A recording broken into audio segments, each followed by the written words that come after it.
আসসালামু আলাইকুম রহমতুল্লাহ। চীন ভারতের সাথে এখন ব্যবসা বাণিজ্যে অনেক এগিয়ে গিয়েছে, কিন্তু চীন মাঝে মাঝে ভারতের সাথে দুই একটা ইস্যুতে একটু টানাপোড়েন সম্পর্ক তৈরি করে।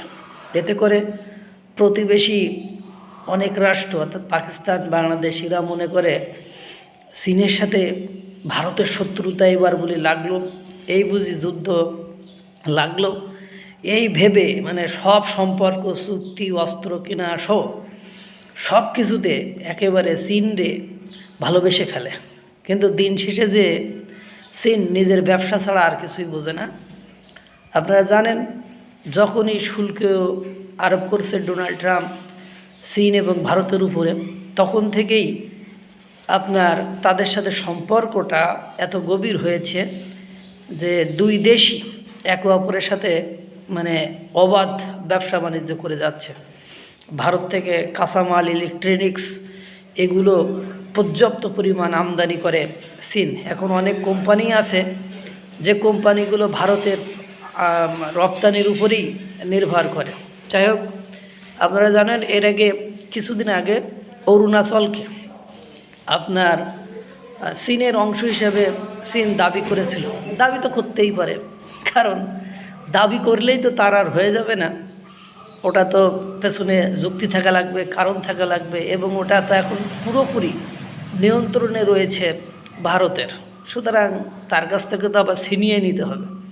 তো ভারত সত্যি দাদা না হইলে দাদাগিরি কেমনে দেখে যে চীনের মতো এরকম একটা শক্তিশালী পরাশক্তি তাদের অংশ দখল করে খাচ্ছে, অথচ সেই দেশ কিছুই করতে পারছে না। মাঝে মাঝে বলছে এটা আমার অঞ্চল, আমাকে দিয়ে দিতে হবে, বা এটা আমি দখল করে নেব, এইটুকুই সীমাবদ্ধ। ওর বাইরে কিন্তু আর কিছুই করতে পারছে না। এর পাশে আবার নতুন করে লাদাখের সেই রক্তক্ষয়ী সংঘর্ষের কথা তো মনে আছে। এর পাশাপাশি কাশ্মীর অঞ্চলের সাক্সগাম অঞ্চলটিকে আবারও চীনের একজন কর্মকর্তা বা মন্ত্রী, সংসদের সদস্য ও অংশটাকে তাদের বলে দাবি করেছে যে অংশটা আমাদেরকে দিতে হবে। অর্থাৎ ভারতকে এটা কোণঠাসা করার একটা পলিসি। কারণ আপনারা জানেন, সেভেন সিস্টার্স বা বাংলাদেশের সাথে যে সীমান্তবর্তী অঞ্চল আছে, সেই সীমান্তবর্তী অঞ্চলে ভারতকে অনেকটা চাপের মধ্যে থাকতে হচ্ছে। কারণ পাকিস্তান আর বাংলাদেশ মিলে ভারতের যে কোনো সময় একটা ঝামেলা বাধাইতে পারে। এই জন্য তাদের সাথে একটা চাপের পরিস্থিতি বিরাজমান রয়েছে। এখন এর মধ্যে তাদেরকে বিমান ঘাঁটিগুলো চালু করতে হচ্ছে, তাদের বেস সেনা বেস ঘাঁটি, বিভিন্ন ঘাঁটি স্থাপনা করতে হচ্ছে।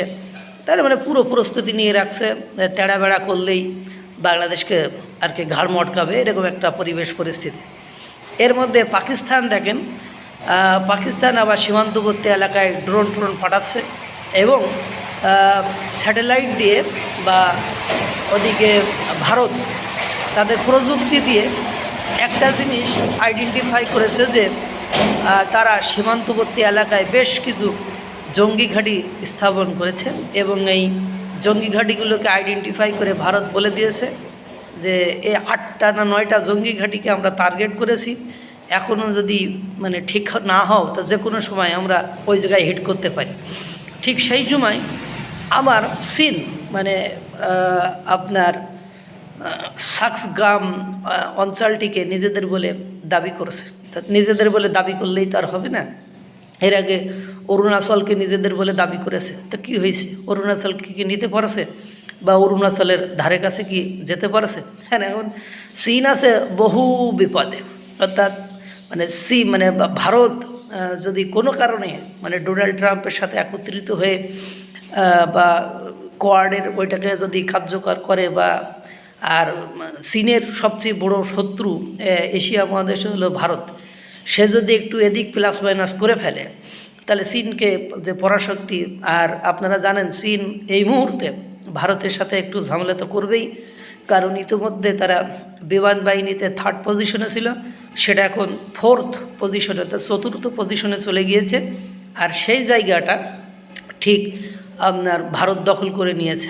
এখন ভারত মানে বাংলাদেশের সীমান্তবর্তী অঞ্চলে যে প্রস্তুতি গ্রহণ করেছে বা করছে বা যে আগ্রাসন মানে সে অঞ্চলে দেখাচ্ছে, তাতে করে কোনো কারণে ভারত যদি আপনার বাংলাদেশটাকে দখল করে নেয় বা বাংলাদেশের কিছু অংশটাকে বিচ্ছিন্ন করে দেয়, যেমন আপনারা জানেন এই কিছুদিন আগেও বেশ কিছু এক যোগী মানে তিনি বলেছেন যে চিকেন নেকটাকে হাতি বানিয়ে নাও, তারপর বলছে একজন বলছে গলা কেটে নেবে, আর একজন বলছে যে এই দুটা মানে তাদের চিকেন নেককে আলাদা করে দিলেই তো হয়, মানে রংপুর আর ওদিকে শরীয়তপুর ব্রিজ আছে, এই দুটো কেটে দিলেই তো চিকেন নেক, বাংলাদেশের চিকেন নেক ভূখণ্ড ভারতের মধ্যে বা ভারতের ভেতরে চলে আসে এই ধরনের। এবং যে ধরনের প্রস্তুতি নিয়েছে তার মধ্যে মাথার ভেতরে কিছুতে একটা মানে তাদের খেলছে।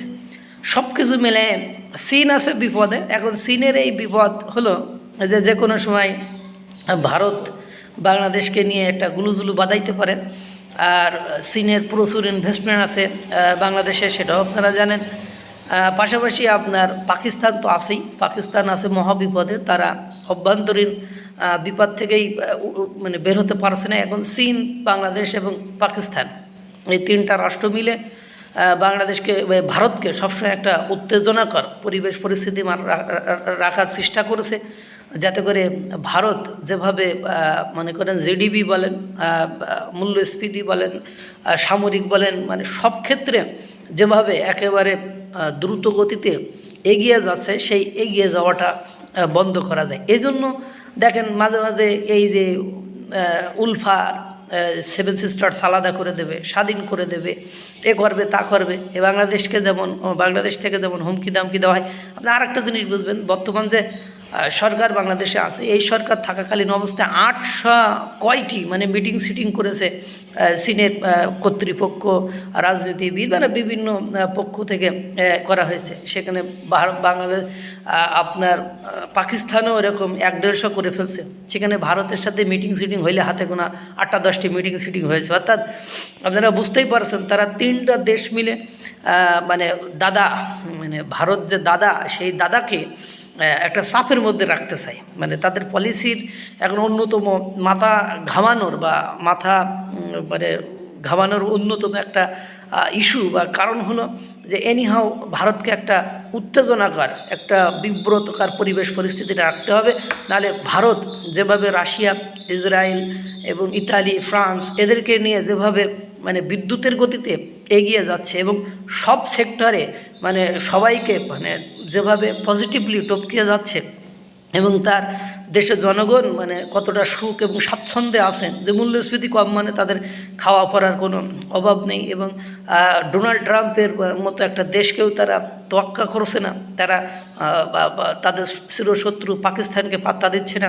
এদিকে চীনের সাথে হয়তো ব্যবসা বাণিজ্য চলছে, কিন্তু শত্রুতার জায়গাটা তারা ঠিকই ঠিক রেখেছে। এদিকে বাংলাদেশের সাথে তাদের যে এখন পরিবেশ পরিস্থিতি বা বাংলাদেশকেও একটা থ্রেটের ভিতরে রেখেছে, অর্থাৎ দাদাগিরিটা তার আরও অনেক বেশি পাকাপোক্ত হচ্ছে। অর্থাৎ তার ক্ষমতা চীন, পাকিস্তান এবং বাংলাদেশ মিলে সে যে ক্ষমতাবান, আরও ক্ষমতাবান, সে দাদা যে আরও দাদাগিরিতে পরিণত হচ্ছে, সে আরও যে শক্তিশালী হচ্ছে, এটা কিন্তু প্রমাণিত হচ্ছে। পরোক্ষভাবে এই চাপটা মানে রাখার জন্যই মূলত তারা এইসব এই অমুক অঞ্চল আমার, তমুক অঞ্চল আমার, আমি এখানে ড্রোন মারব, ওখানে জঙ্গি হামলা করব, তারপরে ওই এটা দখল করে নেব, ও সাকস গাম আমার, ও কাশ্মীরের ওই অঞ্চল আমার, অরুণাচল আমার, লাদাখ আমার। কিন্তু দিন শেষে যে সব ভারতেরই তত্ত্বাবধানে বা ভারতেরই নিয়ন্ত্রণে আছে। সুতরাং ভারত তার দাদাগিরির জায়গায় স্ট্রং, সেখান থেকে সরানো খুব কঠিন। আল্লাহ তাআলা সকলকে ভালো রাখুক, সুস্থ রাখুক। আসসালামু আলাইকুম ওয়া রাহমাতুল্লাহ।